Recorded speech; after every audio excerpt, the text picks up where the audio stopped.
আচ্ছা, আপনার কি আর কিছুই মনে পড়ছে না? কোথা থেকে বস্তিতে গেছিলেন, বস্তিতে যাওয়ার আগে কি করতেন, কোথায় থাকতেন, বাড়িতে কে কে ছিল? কিচ্ছু না? না। আচ্ছা, এতদিন আপনার বাড়ির কেউ খোঁজ করেনি আপনার? ভগবতীর বাবা? জানি না, জানি না আমি খোঁজ করেছি কিনা, কিচ্ছু মনে নেই আমার। এতদিন তো আমি ভগবতীকে বলতেও পারিনি যে ওর বাবা কে। আমার আমার কিচ্ছু মনে নেই। হ্যাঁ হ্যাঁ হ্যাঁ, একটু একটু মনে আছে। আমি আমি ওই বস্তিতে যখন গেছিলাম, বস্তির এক মাসিমা আমাকে উদ্ধার করেছিলেন। কি? হ্যাঁ, উনি বলেছিলেন আমি বস্তিতে যেদিনকে যাই সেদিনকে নাকি আমি হাসপাতালেরই পোশাক পরেছিলাম। উনি আমাকে ঘরে নিয়ে যান, কিন্তু তখন আমি অজ্ঞান হয়ে যাই। ডাক্তার ডাকেন, আর ডাক্তারই বলে যে আমি প্রেগনেন্ট। ভগবতীর জন্ম তো ওই বস্তিতেই। চিনি কিন্তু নার্সিংহোম থেকে উদ্ধার হয়েছিল, তখন তো চিনি প্রেগনেন্টও ছিল। সব মিলে যাচ্ছে, সব। চিনি আত্মহত্যা করেছিল, আমরা সবাই জানি। পুলিশ তার বডি পেয়েছিল, এমনকি তার সাথে হাতের লেখা চিঠিও ছিল। অপলা, তোমাকে আমি চুপ করতে বলেছি। এই সত্যিটা আমাকে জানতেই হবে। আমার জীবন মরণের প্রশ্ন। অনেক কিছু মিলে যাচ্ছে, আমি আরো কিছু জানতে চাই, আরো কিছু। আচ্ছা, আপনি কি কোনোদিন আত্মহত্যার চেষ্টা করেছিলেন? আই মিন, রেল লাইনের ধারে গিয়ে? না তো। তাহলে আপনি ওই হাসপাতাল থেকে বস্তিতে গেলেন কি করে? কেউ আপনাকে নিয়ে গেছিল? না, আমি একাই গেছিলাম। এভাবে এতদিনের সাজানো খেলা আমি কিছুতেই নষ্ট করতে দেব না। তোমাকে চিনি, ভগবতী দ্রোণের মেয়ে, এটা কিছুতেই সামনে আসতে দেব না। তার জন্য যদি তোমাকে আজ নিজের হাতে মারতে হয়, আমি তাই মারব। আপনি প্লিজ ভালো করে মনে করে দেখুন, আপনি কেন হসপিটাল থেকে বেরিয়ে গেছিলেন? কেন? না, হাসপাতাল থেকে নয়। আমি হাসপাতালের পোশাক পরেছিলাম ঠিকই, অন্য জায়গা থেকে।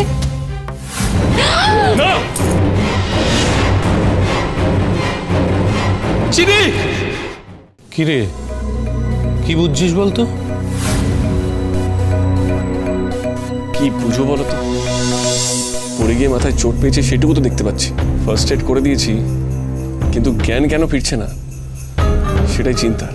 মা, ও মা। ভগবতী, কাঁদিস না, মা ঠিক হয়ে যাবে। মা কথা বলছো না কেন গো সোনা মাটান? ভগবতী, তোর মায়ের কিচ্ছু হবে না, আমি কিচ্ছু হতে দেব না। অন্যের মাকে নিয়ে তুমি এত ব্যস্ত কেন বাবা? চলো আমার সাথে খেলতে চলো তুমি। ডিম্পি, বাবা এখন খেলতে যেতে পারবে না।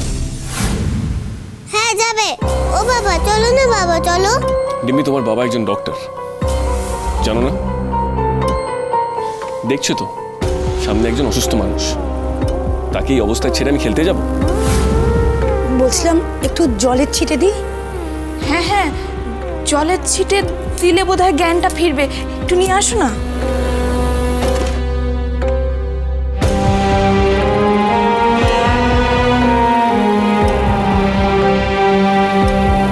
চিরো, আমি নিশ্চিত চিনি কোনো কারণে হয়তো স্মৃতি হারিয়ে গেছে। আমারও তাই মনে হচ্ছে, কিন্তু দেখো, ও যদি নিজে মুখে স্বীকার না করে তাহলে তো আমাদের কাছে অন্য কোনো প্রমাণ নেই। মরে গেলে বেশ হয়, এত বছর ধরে জ্বালাচ্ছে আমাকে চিনি। ও মা, মা গো ওঠো না মা, ওঠো। তুমি ছাড়া তো আমার আর কেউ নেই গো, ওঠো না। এমন করছো কেন আমার সঙ্গে? ও মা, মা। তুই তোর মাকে ডাক, আর আমি আমার ঠাকুরকে ডাকবো, ওর জ্ঞান যেন আর না ফেরে। মা গো, ও মা।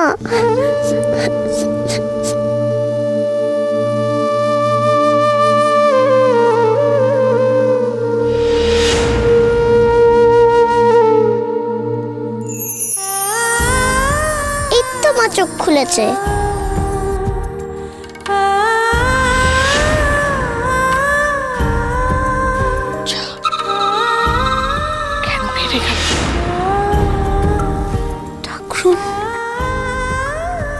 কি অসুবিধা হচ্ছে? ব্যথা করছে?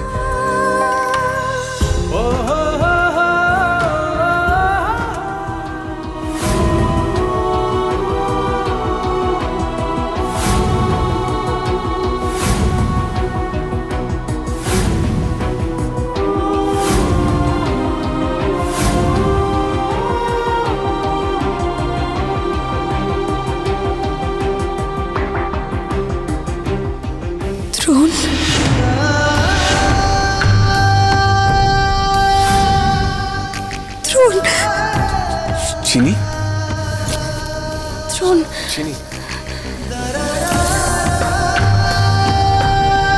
দ্রোণ, চিনি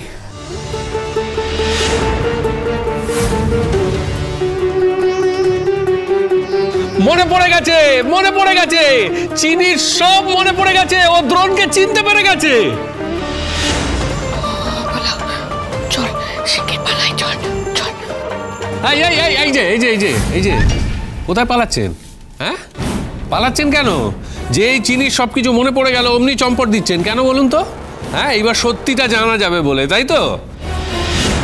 চিরো, কোন সত্যির কথা বলছিস? দেখো, চিনির সঙ্গে 7 বছর আগে নির্ঘাত রহস্যজনক কিছু একটা ঘটেছিল, আর যার পেছনে নিশ্চয়ই এনার কোনো একটা হাত ছিল। না না, আমরা কিচ্ছু করিনি। আর মিথ্যে বলে লাভ নেই অপালা। অজ্ঞান অবস্থায় আমাকে কয়েকটা লোক ওখান থেকে তুলে নিয়ে চলে গেছিল, আর আমি পালিয়ে বস্তিতে পৌঁছেছি। তারা নিশ্চয়ই তোমার লোক। হ্যাঁ। আরেকজন কোথায়? আসল ভিলেন কোথায় অপালা? সেটাই বলো না চিনি, আসল ভিলেন তো আরেকজন। আমি না, আমি নই। মানে কে সে? মা, তোমার মা। দ্রোণ,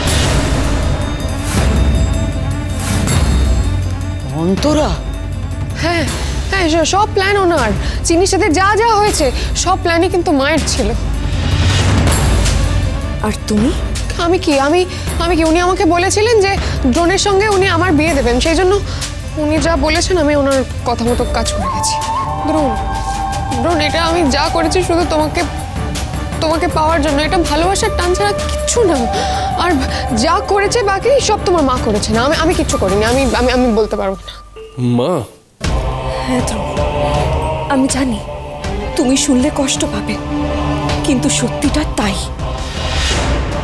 আমায় যে হসপিটালে মারতে চেয়েছিল সেটা মাই ছিল। মা ছিল ছদ্মবেশে। তার মানে তোমার ওই আত্মহত্যার ঘটনা, সুইসাইড নোট, এগুলো সব নকল? সেই ব্যাপারে চিনি কি করে বলবে? ও তো সেই অধ্যায়টা জানেই না। অপালা বলুক। আরে আজ তো সব স্বীকার করো। কি হলো অপালা? সবাই চিনির খোঁজ করছিল আর মা থামাতে চেয়েছিল, সেই জন্য ওই ব্যাপারটা করা হয়েছিল। চিনির হাতের লেখা জাল করে আমরা ওই চিঠিটা লিখিয়েছিলাম।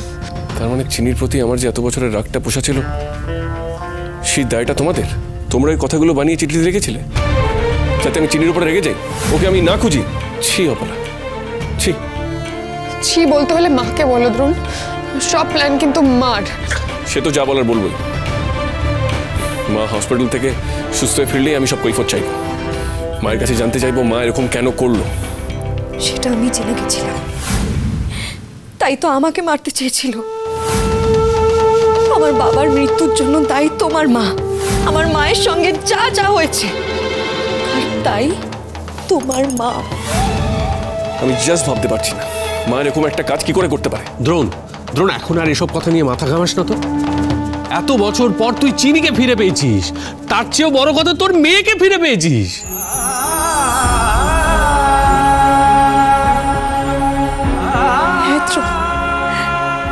আমাদের ভালোবাসার সন্তান ভগবতী তোমার মেয়ে। ভগবতী? ভগবতী আমার মেয়ে? মস্ত ডাক্তার বাবু আমার বাবা নাকি গো মা? হ্যাঁ রে মা, তুই এতদিন বলতিস না তুমি সুস্থ হয়ে গেলে মা দেখবে ঠিক আমি আমার বাবার খোঁজ পাবো। তোর কথাই সত্যি হয়ে গেল মা।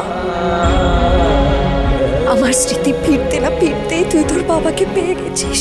হ্যাঁ রে, তোর মস্ত ডাক্তার বাবুই তোর বাবা।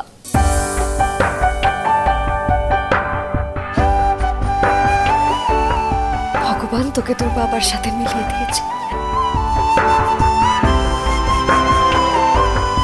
আর আমি কেউ নই বাবা? হ্যাঁ, তুমি তো তোমার বাবার আর একটা মেয়ে, মিষ্টি মেয়ে। ও আমার বনু? হ্যাঁ, ও তো শোনো আজ এমনি এমনি কি আর বলে যার সব ভালো তার শেষ ভালো। স্বাদ হয়েছে